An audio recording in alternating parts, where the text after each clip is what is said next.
লেখিকা অনিন্দিতা মুখার্জি সাহার সময়। বর্ষা নিজের ঘর থেকেই শুনতে পাচ্ছে পাশের ঘরে বাচ্চাটা খুব কাঁদছে। শুয়ে থেকে থেকে উঠে পড়ল বর্ষা। খাট থেকে নেমে এসে মাটিতে বসে আলুর প্লাস্টিকটা টেনে নিল। আলুর খোসাগুলো ছাড়াবে বলে। বেলা 1টা বাজে, কিছু খাওয়া হয়নি এখনো ওর। একটু পরেই দোকান থেকে শ্যামল চলে আসবে। শরীর খারাপ থাকলে তাও অনেক কাজ শরীরকে বুঝিয়ে করানো যায়, কিন্তু যখন মনটাই সাথে থাকে না তখন সব কিছু বিস্বাদ লাগে। হালকা ভাজা বা ঝোল ভাত করে নেবে আজ। শ্যামলের কোনো ঝামেলা নেই বলে কোনো রকমে চলে যাচ্ছে বর্ষার দিনগুলো। আলু কাটছে ঠিকই, কিন্তু কানে সমানে কান্নার আওয়াজ ভেসে আসছে ওর। শুনবো না ভেবেও বারবার কান চলে যাচ্ছে। আর সহ্য করতে না পেরে উঠে খাট থেকে মোবাইলটা এনে জোরে গান চালিয়ে দিল, প্রচণ্ড জোরে, যাতে কোনো কিছু আর কানে না ঢোকে। ফোনটা সামনে রেখে আবার মাটিতে বসে পড়ল বর্ষা আলু কাটতে। এই ঘরটাই ওর এখন পৃথিবী। ঘরের সামনে এক চিলতে বারান্দাতেই রান্নার ব্যবস্থা করেছে বর্ষা। আগে এই বারান্দাটা ওর স্বপ্ন ছিল। এখানে শখ করে কত গাছ বসিয়েছিল, আর একটা দোলনাও বসায় বৃষ্টির সময় বসে আকাশ দেখবে বলে। কিন্তু কোথায় কি! একটা দীর্ঘশ্বাস ফেলে ঝুড়ি থেকে 2টো ডিম এনে স্টোভে বসিয়ে দিল সেদ্ধ করতে। বারান্দা থেকে আকাশে চোখ যেতে বর্ষা দেখল আকাশ কালো হয়ে গেছে। জোরে বৃষ্টি নামবে বোঝাই যাচ্ছে। কি করবে ও তখন? রান্না চলছে, চোখে মুখে চিন্তার ছাপ। আজ 3 দিন হলো বর্ষা আলাদা হয়ে গেছে। একরকম জেদ দেখেই আলাদা হয়েছে। তখনও মাথায় আসেনি বৃষ্টি হলে বা বারান্দায় জলের ছাট আসলে ও রান্না করতে পারবে না। আর এই জেদ ছাড়া আর কি বা করতো ও? একটা দীর্ঘশ্বাস ফেলে আবার হাতের আলুতে মন দিল তাড়াতাড়ি করে। রায় বাড়ির বড় বউ এই বর্ষা। শ্বশুর শাশুড়ির খুব আদরের। 5 বছর আগে বিয়ে হয়ে আসা থেকে দেখেছে এই বাড়ির 2 ছেলে শ্যামল আর তমালের থেকে ওর ভালোবাসা কোনো অংশে কম ছিল না। শ্বশুরমশাই বাজারে যাওয়ার আগে ওকে রোজ জিজ্ঞেস করে যেত কি মাছ আনবে। বর্ষা যেটাই বলতো উনি খুঁজে খুঁজে ঠিক নিয়ে আসতেন, আর শাশুড়ি নিজে হাতে সেটা রান্না করে খাওয়াতেন। বিয়ের পর থেকে 2টো বছর দিব্যি হেসে খেলে কেটে গেছিল বর্ষার। ভেবেছিল ছোটবেলায় বাবা মা মারা যাওয়ার অভাবটা বুঝি পূরণ হলো। বর্ষা নিজের ভাইয়ের মতোই দেখত তমালকে। ওর বিয়ের সব দায়িত্বই বর্ষার ওপরে ছিল। মেয়ে পছন্দ করা, বিয়ের কেনাকাটা, তত্ত্ব সাজানো, সব দায়িত্ব বর্ষার একার হাতে ছিল। কত ভরসা করত সবাই সে সময় ওকে। কোনো কিছুতেই কোনো প্রশ্ন করেনি কেউ। ও যা ঠিক করত সেটাই সবাই মেনে নিত। ওর বিয়ের 2 বছরের মাথায় তমাল আর প্রিয়ার বিয়ে হয়। বর্ষা নিজে দেখে নিয়ে এসেছিল এই প্রিয়াকে। প্রিয়া আসার পরের 3টে বছর খুব সুন্দর কেটেছিল ওদের। 2 যাতনা, 2 বোন ছিল ওরা। প্রিয়ার বিয়ের 2 বছর মানে বর্ষার ততদিনে 5 বছর হয়ে গেছে। শ্বশুর শাশুড়ির তখন একটাই চাহিদা, নাতি অথবা নাতনি। আর সেটা দিতে না পারার অপরাধে ভালোবাসাও ক্ষীণ হয়ে আসছিল। কম চেষ্টা করেনি বর্ষা, কিন্তু না হলে ও কি করবে? ওদিকে বিয়ের 3.5 বছরের মাথায় প্রিয়া সন্তান সম্ভবা হয়। খবরটা শুনে সব থেকে বেশি খুশি কিন্তু বর্ষাই হয়েছিল। ওর না হোক, বাড়িতে একটা সন্তান তো আসছে, এটাই বা কম কিসের? কিন্তু বর্ষা ব্যাপারটা এভাবে দেখলেও বাকিরা অত ভালো চোখে দেখেনি। বর্ষা প্রতি মুহূর্তে বুঝত বাড়িতে ওর প্রয়োজন ফুরিয়ে এসেছে। নিজে যেচেই বর্ষা সব কাজ করত। যথাসম্ভব চেষ্টা করত প্রিয়ার খেয়াল রাখতে। ও কখন কি খাবে, কোনটা খেলে বাচ্চার ভালো হবে, সারাদিন মোবাইল দেখে দেখে করত সেসব বর্ষা। প্রিয়াও খুব ভরসা করত বর্ষাকে, ভালোবাসত নিজের দিদির মতো। কিন্তু যত সময় এগোতে থাকলো কেমন যেন বদলাতে শুরু করলো প্রিয়া। বর্ষা ঘরে ঢুকলেই ও অন্য পাশ ফিরে শুতো। তমালকে দিয়ে বলে পাঠিয়েছিল যাতে বর্ষা ওর খাবার না বানায়, ওর ঘরে না আসে। বর্ষা শুনেছে বাচ্চা হওয়ার চরম মুহূর্তে মেয়েদের অনেক রকম অনুভূতি কাজ করে, কখনো রাগ হয়, কখনো দুঃখ। তাই বর্ষা কিছু মনে করেনি সেদিন প্রিয়ার কথায়। কিন্তু বর্ষার খারাপ লেগেছিল তমাল কিভাবে এসে বলল যে প্রিয়া চায় না বর্ষা ওর কোনো ব্যাপারে থাক। খুব কেঁদেছিল বর্ষা, কিন্তু আশা ছিল একবার বাচ্চাটা এসে গেলে সব ঠিক হয়ে যাবে। উদাস মনে অতীতকে ধরতে গিয়ে বর্তমান অবহেলা হয়, তাই হয়েছে। ডিমের জল শুকিয়ে গিয়ে বাসনটা পুড়ে গেছে প্রায়। তাড়াতাড়ি গিয়ে বাসনটা নামাতেই বর্ষা দেখল ঝিরঝির করে বৃষ্টি শুরু হয়ে গেছে। তাড়াতাড়ি করে স্টোভটা একটু বারান্দা থেকে ঘরের দিকে ঠেলে দিল। তারপর কড়াই বসিয়ে তাতে তেল ঢেলে আলুগুলো ছেড়ে দিল। আলু ভাজা আর ডিম সেদ্ধ এই আজকের দুপুরের মেনু বর্ষার। খুব অস্থির থাকে আজকাল বর্ষা। সামনে মোবাইলে একটার পর একটা গান বেজে চলেছে। গান খুব ভালোবাসে বর্ষা। অনেক দুঃসময়ে শুধু গান শুনেই কাটিয়ে দিত, আর আজও এই গানটাই ওকে বাঁচিয়েছে। গান বাজছে বলেই বাইরের কোনো আওয়াজ পাচ্ছে না। বুকটা ফেটে যাচ্ছে বর্ষার। গানটা একটু বন্ধ করবে কি? ভাবতেই রাগ হলো নিজের ওপর। এ জন্মে ওর লজ্জা হবে না। 5 দিন হলো ফুটফুটে মেয়ে নিয়ে বাড়ি এসেছে প্রিয়া। মেয়ে হয়েছে শুনেই আনন্দে আটখানা হয়ে গেছিল বর্ষা। নিজের হাতে ঘর সাজিয়েছিল ওর। দোলনা কিনে বালিশ তোষক পেতে দিয়েছিল, খেলনা জামায় ভরিয়ে দিয়েছিল ঘর। একটু একটু করে জমানো টাকা দিয়ে সেসব করেছিল বর্ষা। প্রথম দিন যখন প্রিয়া আসে, ঢোকার মুখেই বরণ ডালা নিয়ে দাঁড়িয়েছিল বর্ষা। বর্ষার শাশুড়ি আনতে গেছিল প্রিয়াকে নার্সিংহোম থেকে। বাচ্চাটাকে দেখে চোখ সরাতে পারেনি বর্ষা, আর সেটাই ওর অপরাধ ছিল। ওর দৃষ্টি নাকি খুব খারাপ, এটাই শুনতে হয়েছিল বর্ষাকে। কিন্তু ওর দৃষ্টিতে কোনো লোভ লালসা ছিল না। সেটা আর কেউ না জানুক, বর্ষার মন জানে।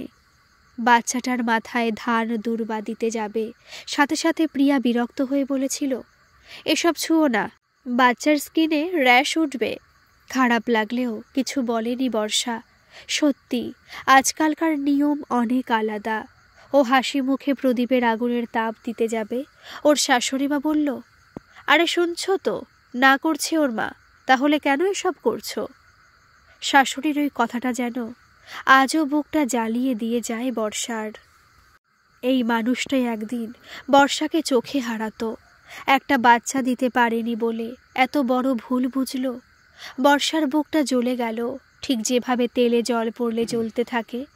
তাকিয়ে দেখল বর্ষা ওর কড়াইতে আলু ভাজার মধ্যে বৃষ্টির জলের ছিটে আসতেই ছ্যাঁক করে আওয়াজ হলো। তেলে জলে একাকার হয়ে আলুগুলোর অবস্থা সত্যি বর্ষার মতো অসহায়। কি করবে বুঝে উঠতে পারে না। এত অবহেলা নিতে পারছিল না বলেই তো একাই ঘরে আটকে নিল নিজেকে। আরও যেভাবেই থাকতো ওটাকে কি এক ঘরে করে দেওয়া বলে না? ভাবতে ভাবতেই কড়াইতে আধ ভেজা আলুর মধ্যে জল ঢেলে দিল বর্ষা। তারপর ঢাকা দিল থালা দিয়ে। ভাজা আলু দিয়ে তরকারি করবে। কিছু নষ্ট হয় না, রূপান্তরিত হয় খালি। যেমন আজ বর্ষা মরে তো যায়নি, শুধু অনুভূতিগুলো পরিবর্তন করে নিয়েছে, তাই বেঁচে আছে। খুব ইচ্ছে করছে গানটা বন্ধ করে দিতে। মেয়েটার কান্নার আওয়াজটাও যেন কানে নিতে পারলে মনে শান্তি হতো। ভেবেই ফোনটা অফ করতেই শুনতে পেল আবার সেই কান্না। চোখটা বুজে ফেলল বর্ষা। ইচ্ছে হচ্ছে দৌড়ে গিয়ে কোলে তুলে নিয়ে ঠোঁট দিয়ে ওর কপাল স্পর্শ করুক, কিন্তু ধীরে ধীরে কান্নাটা জোরালো হচ্ছে। বুঝতে পারছে বর্ষা এই কান্নায় তীব্র কষ্ট লুকিয়ে আছে। এত কাঁদছে, কেউ ধরছে না কেন ওকে? কাঁদতে কাঁদতে কেমন থেমে থেমে যাচ্ছে যেন কান্নাটা, গলায় আটকে যাচ্ছে ওর। যাবে কি একবার? মনে মনে ভেবেও থেমে গেল বর্ষা। অকারণে এতটা অপমান সহ্য হবে না ওর। ভেবেই মোবাইলটা নিয়ে আবার গান চালিয়ে দিল, কিন্তু গান ছাপিয়েও কানে ভেসে আসছে সেই কান্না। আর পারল না থাকতে বর্ষা। তাড়াতাড়ি স্টোভ বন্ধ করে বেরিয়ে এলো ঘর থেকে। ওর পাশে সমান মাপের সমান সাজানো ঘর প্রিয়ারও। দুই বউয়ের মধ্যে কখনো বিভেদ করেননি ওনারা, শুধু বাচ্চাটাই বিভেদের কারণ হয়ে দাঁড়িয়েছিল। প্রিয়ার ঘরের দরজার সামনে এসে দাঁড়ালো বর্ষা। কি কাঁদছে বাচ্চাটা, বুকটা খান খান হয়ে যাচ্ছে বর্ষার। যাবে কিনা একটু ভেবে নিয়েই ঠেলে ঘরে ঢুকে দেখল ওর সাজিয়ে দেওয়া দোলনাতেই শুয়ে আছে বাচ্চাটা। ওর নাম কি রেখেছে জানে না বর্ষা। ও চেয়েছিল প্রিয়ার মেয়ের নাম বৃষ্টি হোক, কিন্তু ওর সব চাওয়াই যে পূরণ হবে এরকমটা আজ আর নয়। বর্ষা দেখল প্রিয়া খাটে চোখ বন্ধ করে ঘুমাচ্ছে, চোখ মুখ লাল। বোঝা যাচ্ছে প্রিয়া অসুস্থ, কিন্তু প্রিয়ার থেকেও বেশি টানছে বাচ্চাটা। দৌড়ে গিয়ে মেয়েটাকে কোলে তুলে নিল বর্ষা। বুকের ঠিক কাছটায় জাপটে ধরল, নাকটা মুখের কাছে নিয়ে যেতেই পেল দুধের গন্ধ, বহুদিনের কাঙ্ক্ষিত এই গন্ধ। ওই 10 দিনের বাচ্চাটা কি বুঝল জানে না বর্ষা, কিন্তু থেমে গেল বর্ষার কোলে এসেই। ওর থেমে যাওয়া লাল মুখটার দিকে এক দৃষ্টে তাকিয়ে রইল বর্ষা। প্রিয়া বাচ্চাটার কান্না থেমে গেছে বুঝতে পেরে চোখ খুলে তাকিয়ে দেখল বর্ষা জাপটে বুকে ধরে রেখেছে মেয়েটাকে। প্রিয়া আবার চোখ দুটো বুঝতে যাবে, বর্ষা বলে উঠল, কি হয়েছে তোর, মা কোথায়? প্রিয়া দুর্বল গলায় বলল, মা জেঠুর বাড়ি, সত্যনারায়ণ পুজোয় গেছে মেয়ের নামে পুজো দিতে, ওকে খাইয়ে রেখেই গেছে। মালতীদিকে বলে গেছে সে এখনো আসেনি, জ্বর আসছে মনে হয়, সাথে মাথা ঘোরাচ্ছে, উঠতে সাহস পাচ্ছি না, যদি মেয়ে নিয়ে পড়ে যাই। খুব মৃদুস্বরে কথাগুলো বলল প্রিয়া। বর্ষা মেয়েটাকে কোলে নিয়েই এগিয়ে এসে প্রিয়ার কপালে হাত দিয়ে চমকে উঠল। জ্বরে গা পুড়ে যাচ্ছে, কি করবে বুঝে উঠতে পারল না। জ্বরের ওষুধও হাতের কাছে নেই।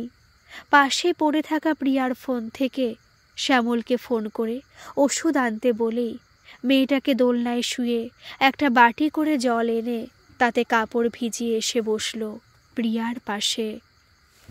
সদ্যজাত শিশুটি ততক্ষণে টের পেয়ে গেছে ও মায়ের বুকে নেই। অসহায়ের মতো চিৎকার করে কান্না জুড়তেই বর্ষা প্রিয়াকে ছেড়ে দৌড়ে গিয়ে মেয়েটাকে কোলে তুলে নিল। সাথে সাথে কান্না থেমে গেল। হাসি মুখে কাঁদো কাঁদো গলায় বর্ষা বলল, ওরে দুষ্টু মেয়ে, আমাকে একটু সেবা করতেও দিবি না, রাখলেই কান্না। প্রিয়া আধ বোঝা চোখে দেখল বর্ষার মুখটা কত খুশি। সেই মুখে কোনো পাপ নেই, হিংসা নেই, বরং ভালোবাসা আছে। বাচ্চার প্রতি মায়ের ভালোবাসা, বোনের প্রতি দিদির ভালোবাসা। প্রিয়া তাকিয়ে আছে দেখে একটু আড়ষ্ট হয়ে গেল বর্ষা। প্রিয়া কি ভাবছে বুঝে উঠতে পারছে না, তাই বলল, দেখ তোর মেয়ে এই বয়সে কি দুষ্টু, কোলে নিলেই শান্ত হয়ে যাচ্ছে। প্রিয়া কষ্ট করে হেসে বলল, দিদি ভাই, ও মায়ের দেহের তাপটুকু চাইছে, আর তোমার শরীরের থেকে তাপটুকু পেয়েছে বলে ও চুপ হয়ে গেছে। বাচ্চাটাকে বুকে জাপটে নিয়ে বর্ষা এসে প্রিয়ার পাশে বসল। প্রিয়ার মাথায় ভেজা কাপড়ের টুকরোটা দিয়ে হাতটা মুছে মেয়েটাকে আরও জাপটে ধরল। এতক্ষণ কেঁদে কেঁদে হাঁপিয়ে গেছে মেয়েটা। প্রিয়া আধবোজা চোখে দেখল বর্ষার কোলে ঘুমিয়ে পড়েছে ওর ছোট্ট মেয়েটা। বর্ষা হাঁটু দুটো দুলিয়েই যাচ্ছে, আর প্রিয়ার কপালের কাপড় বদলে যাচ্ছে। দুটো কাজই খুব নিখুঁতভাবে করে চলেছে। হঠাৎ বর্ষা তাকিয়ে দেখল প্রিয়া ওর দিকে তাকিয়ে আছে। ও একটু থেমে গেল যেন। প্রিয়ার অপছন্দের কথাও জানে, রাগ করছে না তো প্রিয়া? বুঝতে পারছে না ও কি করবে। মেয়েটা তো ঘুমিয়ে পড়েছে, দোলনায় রেখে আসবে কি? প্রিয়া বুঝতে পেরে বলল, দেখো দিদি ভাই, মায়ের কোলে কি সুন্দর ঘুমাচ্ছে মেয়েটা, তুমি ওকে কোলেই রাখো আজ দিনটা। প্রিয়ার কথায় বর্ষার কান্না পেয়ে গেল, এতটা অধিকার হঠাৎ করে পেয়ে গিয়ে। আর ওদিকে প্রিয়ারও চোখ ভারী হয়ে আসছে।